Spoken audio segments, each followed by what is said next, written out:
तो हम लोग जो है बात कर रहे थे काइनेमेटिकल इक्वेशन पे, kinematical equation in two dimension motion.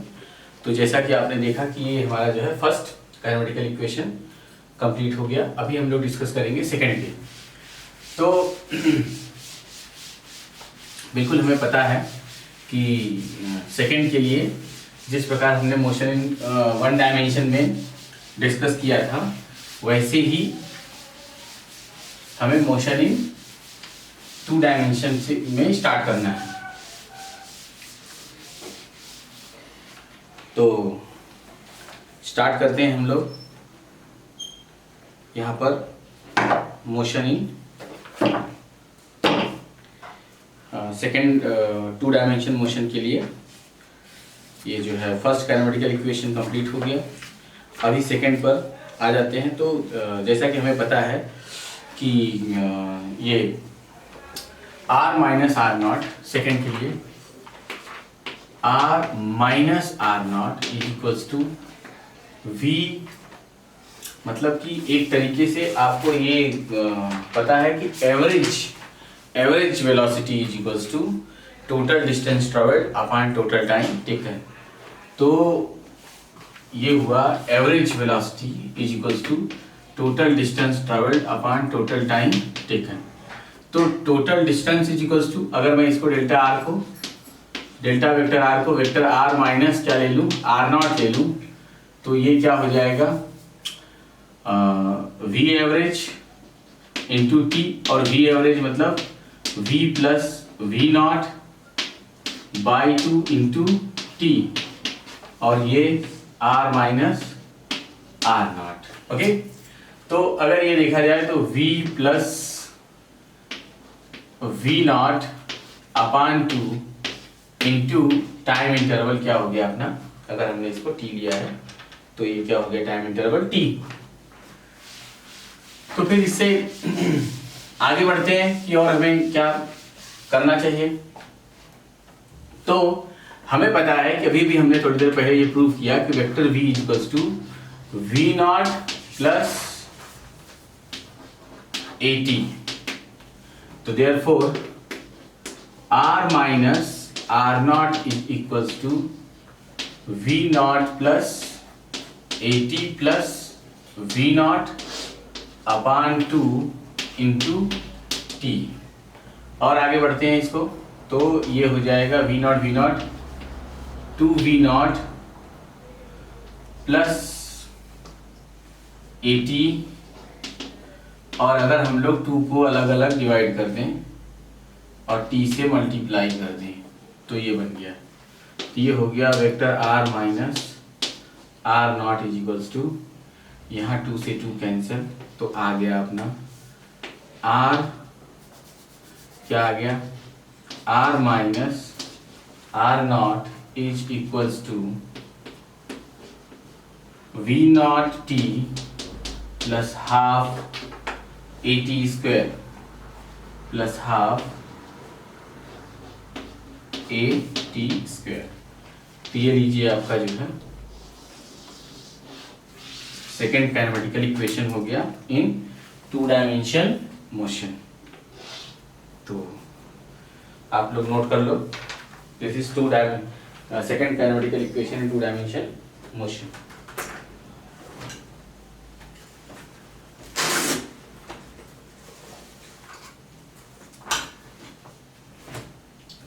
हो गया, नोट कर लिया।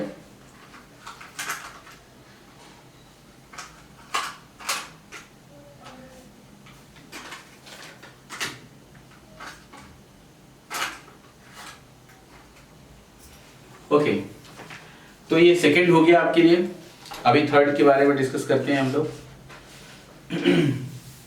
तो सेकंड का क्या हम लोग कोऑर्डिनेट में भी डिवाइड कर दें? यस, आराम से कर सकते हैं। अगर इसको हम लोग करें कोऑर्डिनेट एक्सिस में, एक्स एक्सिस के अलावा और वाई एक्सिस के अलावा, तो ये हो जाएगा x minus x naught is equals to v naught x t plus one by two a x t square, and y minus y naught is equals to v naught y t plus one by two AYT²। तो ये जो है इसको अगर हम लोग coordinate axis के around जो है इसके कंपोनेंट देखते हैं तो क्या आ जाएगा, x minus x naught is equals to v naught x into t plus half AXT² और y minus y naught equals to v naught y into t plus half AYT²।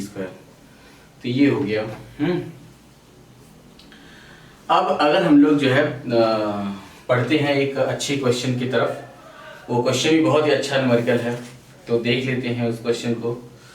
तो आइए क्वेश्चन में पहुंच जाते हैं। बहुत ही अच्छा क्वेश्चन है। इस तरह से आपके बुक में भी कुछ न्यूमेरिकल है, लेकिन अभी जो भी क्वेश्चन जो आपकी बुक से अलग मैं बताऊंगा वो मैं आपको नोट कराऊंगा, वो आपको हमेशा मैं नोट करवाऊंगा। तो देखें जो है नेक्स्ट क्वेश्चन है, बहुत ही अच्छा क्वेश्चन। इसमें कहता है कि particle starts from origin. Question है a particle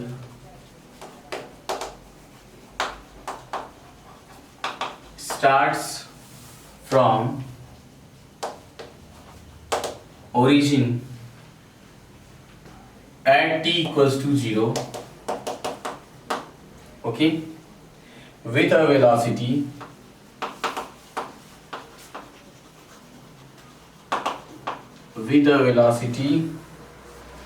phi y cap meter per second and moves in xy plane and moves in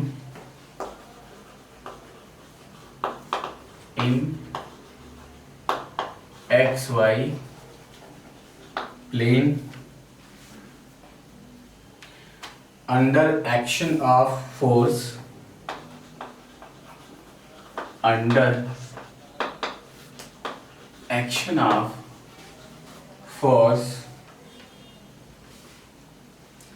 which produces a constant acceleration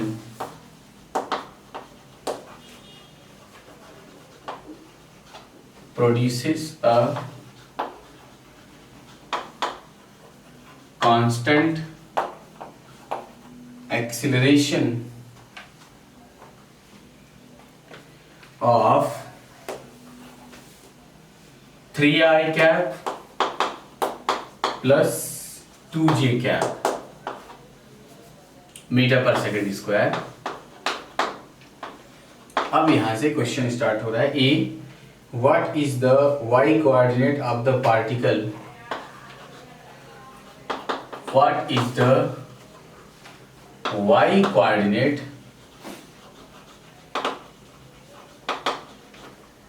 what is the y coordinates of the particle? What is the y coordinate of the particle at the instant at the instant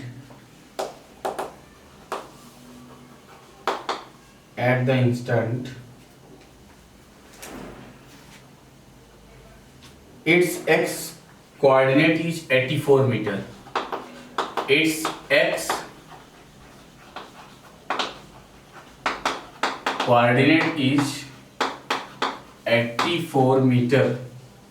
84 meter. B, second part कह रहा है what is the speed of particle? What is the speed of the particle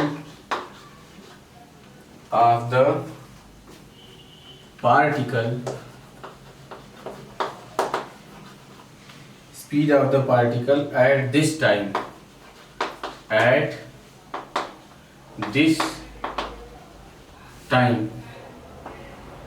okay. ये है question. तो इस question से अभी जो है हम लोग आगे सॉल्व करते हैं। और फिर देखते हैं कि कैसे आंसर आएगा। तो इसमें कहता है कि जैसा कि क्वेश्चन क्लियर है कि a particle starts from origin at t equals to 0, तो मतलब कि ओरिजिन से जो स्टार्ट होता है, सोल्यूशन बहुत ही आसान है। ओरिजिन से स्टार्ट हुआ मतलब इनिशियल जो पोजीशन वेक्टर है वो क्या हो गया 0। जैसे कि ये xy प्लेन है, तो आप याद करो कि जब आपको बताया जा रहा था तो ये ऐसा एक पॉइंट होता था A, ये B, तो यही तो था r माइनस आर नॉट। देखो ये फर्स्ट वेक्टर मान लीजिए मैंने r नॉट ले लिया और ये वेक्टर r ले लिया, तो ये क्या होगा r minus are naught delta r। लेकिन अगर वो कहता है कि पार्टिकल स्टार्ट्स फ्रॉम ओरिजिन, मतलब कि ये जो पॉइंट है A, ये कहाँ है, ओरिजिन पर है, शिफ्ट होता है। कैसे शिफ्ट होगा, मतलब कि ये ऐसा, मतलब कि ये पॉइंट ही यहाँ है, ये जो पॉइंट A है ये यहाँ है, अब ये यहाँ कहीं पर B है, तो ये जो आप देख रहे हो जो है ये एक्चुअली डिस्प्लेसमेंट है, और ये जो कर्व पार्ट है ये है डिस्टेंस। तो कुछ सिचुएशन यहाँ पे ऐसा बता रहा है कि जो पॉइंट A है यही ओरिजिन बन गया, तो ये r नॉट क्या हो गया, आप अगर इसको इधर लाओगे तो r नॉट क्या हो गया 0 हो गया, और ये क्या बचा, केवल वेक्टर r बचा। तो ये इस प्रकार से ऐसी सिचुएशन है आपकी। तो यहाँ पे क्या कहता है कि r नॉट इक्वल्स टू 0 और वेलोसिटी, कितनी वेलोसिटी जाता है ये, with velocity v equals to कितना 5i कैप मीटर पर सेकेंड से in xy plane under action of constant acceleration a equals to 3i cap plus 2j cap metre पर second square. Okay, तो यहाँ से जो है ये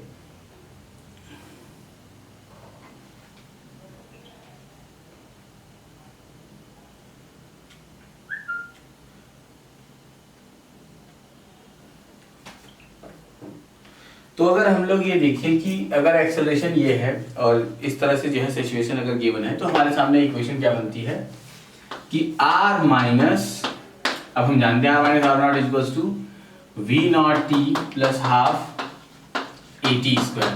ओके, तो ये हमारा इनिशियल है, तो यहाँ से ये रख देते हैं r माइनस ये 0 is equals to v naught की वैल्यू क्या 5i कैप, तो 5t i cap plus 1/2 a की वैल्यू कितनी हो गई 3i cap plus 2j cap ये t स्क्वायर। करो इसको सॉल्व, ये आ जाएगा 5t i cap plus 3/2 t square i cap plus 2 cancel और ये हो जाएगा t स्क्वायर j कैप। और अभी यहाँ से 5t plus 3/2 t square i cap plus t square j cap, और ये जो वेक्टर r है इस वेक्टर r को हम लोग लिख सकते हैं xi cap plus yj cap on comparing.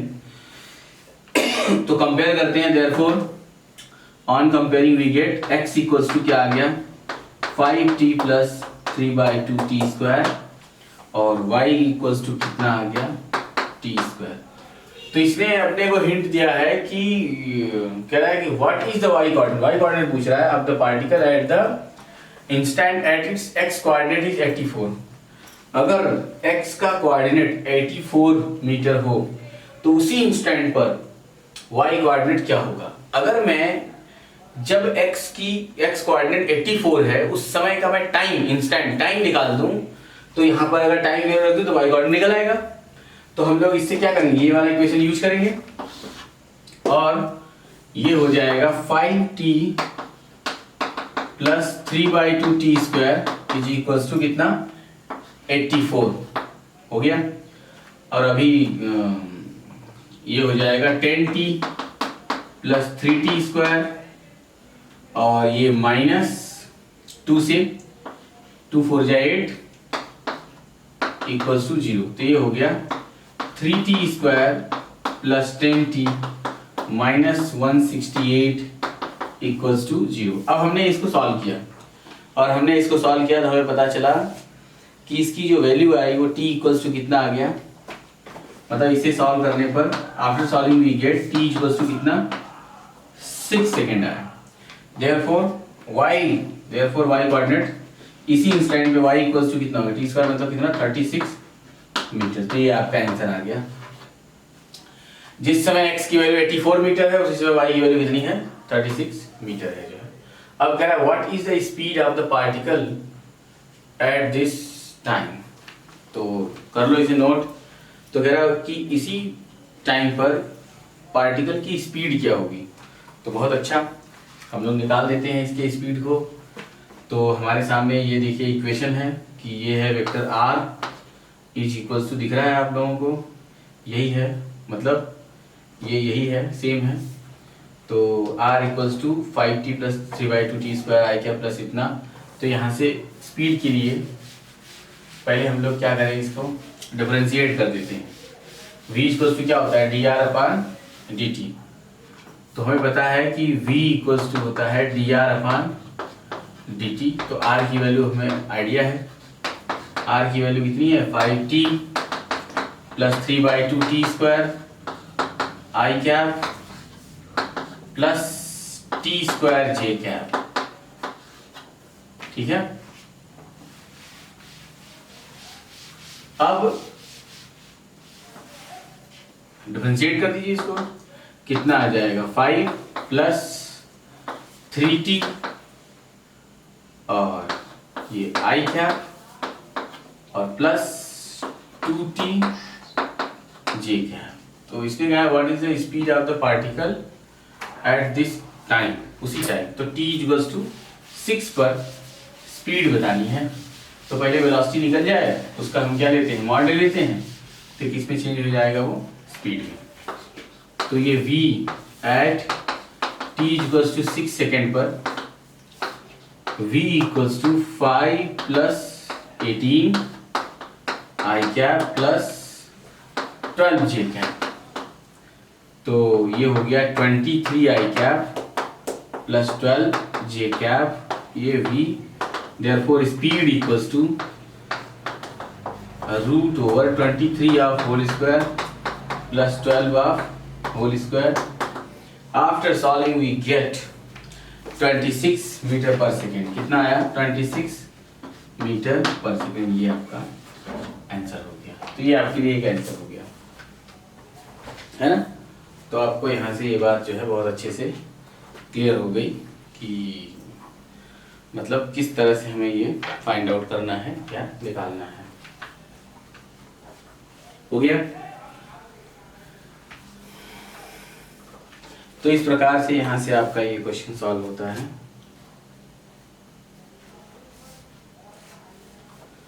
अभी आप देखो तो कोई एग्जांपल नंबर 3.2 है आपके लिए सॉल्व करने के लिए, महाराष्ट्र बोर्ड बुक एग्जांपल 3.2 और page 35।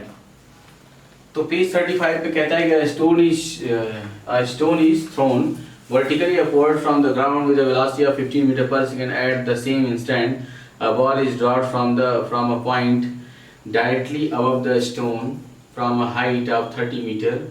At what height from the ground will the stone and the ball meet, and after how much time? तो आपको ये बताना है कि वो कहाँ मिलेंगे और कितने टाइम के बाद मिलेंगे। तो कर देते हैं हम लोग इसका भी सॉल्व।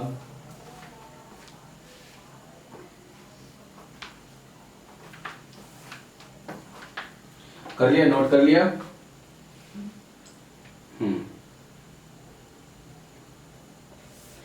तो देखते हैं, पहले इसको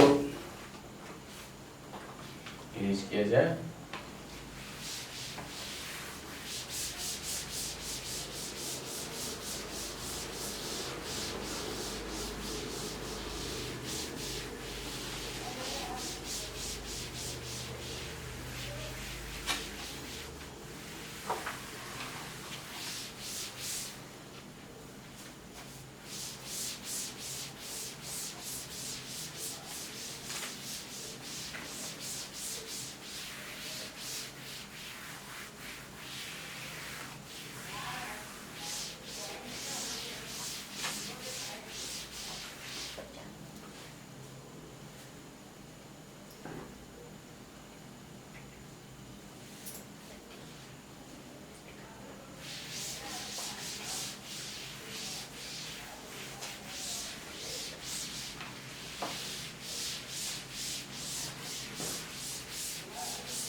तो ये बहुत अच्छा क्वेश्चन है।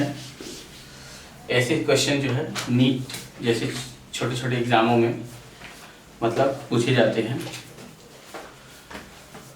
मतलब मेरा मतलब नीट छोटा एग्ज़ाम नहीं है, अच्छा एग्ज़ाम है, लेकिन उसमें क्वेश्चन का जो लेवल होता है वो जेईई एडवांस के से अगर कंपेयर किया जाए तो बहुत ही छोटा लेवल होता है उसका। यहाँ पर क्वेश्चन है कि एक ऑब्जेक्ट को नीचे से जो है अर्थ सरफेस से ऐसा अपवर्ड फेंका जाता है और ऊपर से किसी एक दूसरे ऑब्जेक्ट को यहाँ से ऐसा ड्रॉप किया जाता है।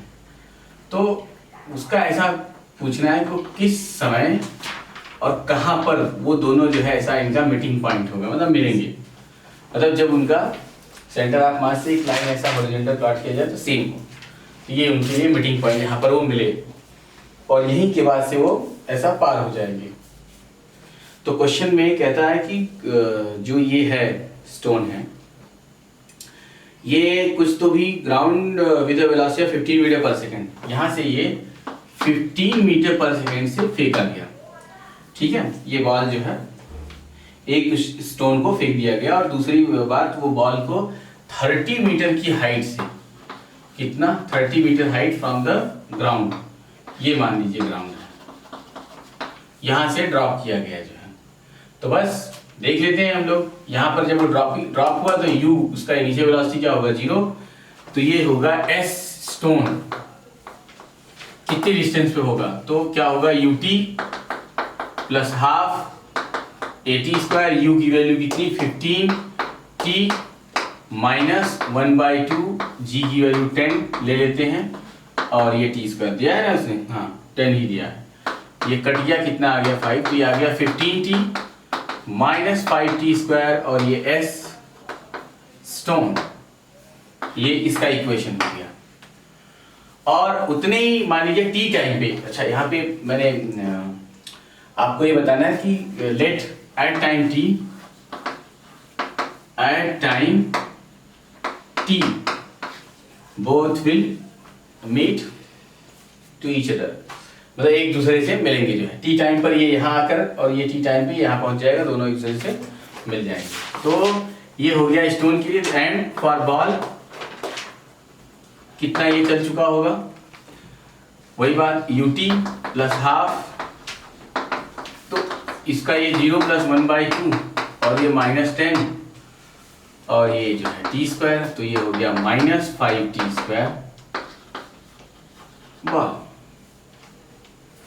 ओके, तो ये इस तरह से आपके सामने ये दो इक्वेशंस आ गए जो है। तो आप इन दोनों इक्वेशन को ध्यान से देखो, आपके सामने ऐसी दो सिचुएशन है और अगर मैं s स्टोन और s बॉल को ऐड कर दूं तो ये कितना हो जाएगा 30 मीटर। ओके, तो हमें ये पता है कि जितने डिस्टेंस ये बॉल चलेगी और जितना डिस्टेंस ये स्टोन चलेगा, दोनों since here s ball plus s stone, दोनों की वैल्यू कितनी है 30 मीटर।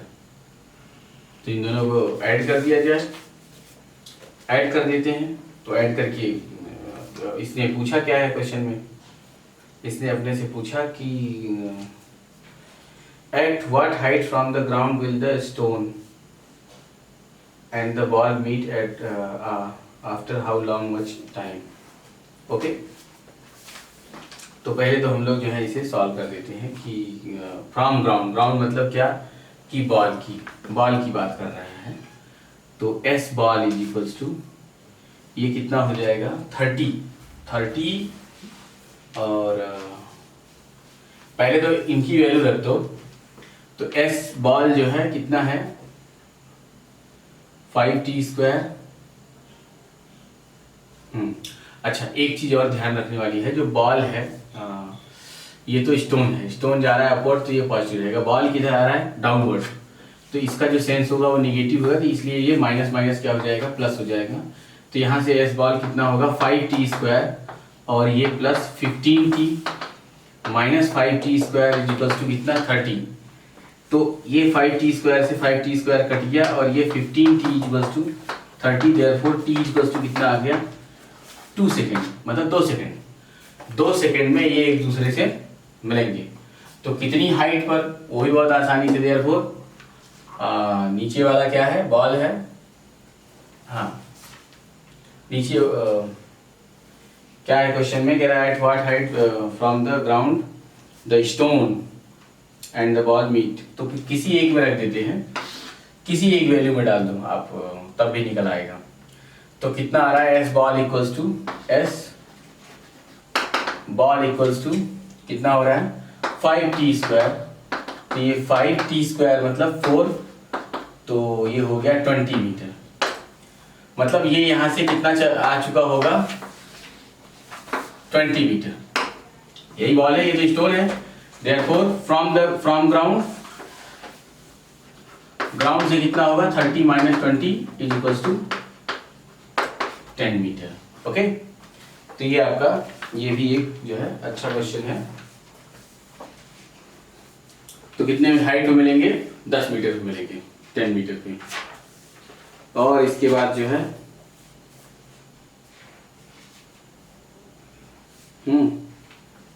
एक क्वेश्चन है, the position vectors of 3 particle are given by x1 vector equals to x2 vector equals to x3 vector as a function of time t।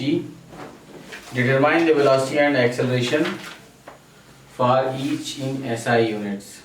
Okay, तो सभी के लिए वेलोसिटी और एक्सेलरेशन फाइंड आउट करना है। तो ये तो बहुत ही आसान हो गया, सबको डिफरेंशिएट करते चले जाइए, आपका जो है क्या आ जाएगा, वेलोसिटी आ जाएगा, और इसके बाद जो है एक बार और डिफरेंशिएट कर दो, एक्सेलरेशन आ जाएगा। तो एक बार देख लो, छोटा सा क्वेश्चन है। क्वेश्चन आपको ये क्लियर हुआ ना कि यहाँ से जाएगा तो t टाइम बाद मिल जाएगा। तो पहले हमने उसी t को निकाला, उसी कंडीशन में रखकर t निकल गया, तो t की वैल्यू किसी एक इक्वेशन में डाल दीजिए, आंसर आ जाएगा आपका। बस आपको ध्यान ये रखना है कि उसने फ्रॉम द ग्राउंड पूछा है, अगर आपने फ्रॉम द टॉप निकाला तो टोटल हाइट में से उसे माइनस कर दीजिए, फ्रॉम क्या आ जाएगा, टॉप आ जाएगा, ग्राउंड, फ्रॉम ग्राउंड आ जाएगा। ओके, तो अभी नेक्स्ट क्वेश्चन है, किसी एक को देख लीजिए, बाकी सब हो जाएगा। Position vector x1 equals to, या कोई सा भी एक जो है, मैंने x2 बता दिया आपको, 5ti प्लस 5tj। तो इसने पूछा है डिटरमाइन द, कह रहा है कि द पोजीशन वेक्टर्स ऑफ 3, ये इतने इतने हैं, तो वेलोसिटी निकाल देते हैं। ठीक है, तो करते हैं इसका वेलोसिटी के लिए। तो v2 = dx2/dt = क्या हो जाएगा 5i प्लस 5j। तो मॉड ऑफ वेक्टर v, इसका मैग्नीट्यूड कितना होगा 25 प्लस 25 कितना हो गया 5√2 मीटर पर सेकेंड। और कुछ पूछ रहा है, और अगर tan थीटा की बात करें, उसका डायरेक्शन की बात करें, तो tan थीटा = 5/5 कितना आ गया 1, मतलब tan कितना आ गया 45, तो थीटा की वैल्यू कितनी होगी 45। मतलब इधर जो है वेलोसिटी वेक्टर कितने पे होगा 45 डिग्री पे होगा। ओके, और v3 भी उसी प्रकार है, v3 बिल्कुल एज इट इज वैसे ही आपको डिफरेंशिएट करके इसकी पार्टिकल। ठीक है, तो 3 एक बार देख लो, थोड़ा सा 3 क्रिटिकल है। तो अगर आप 3 की बात करो तो x3 = क्या दिया है,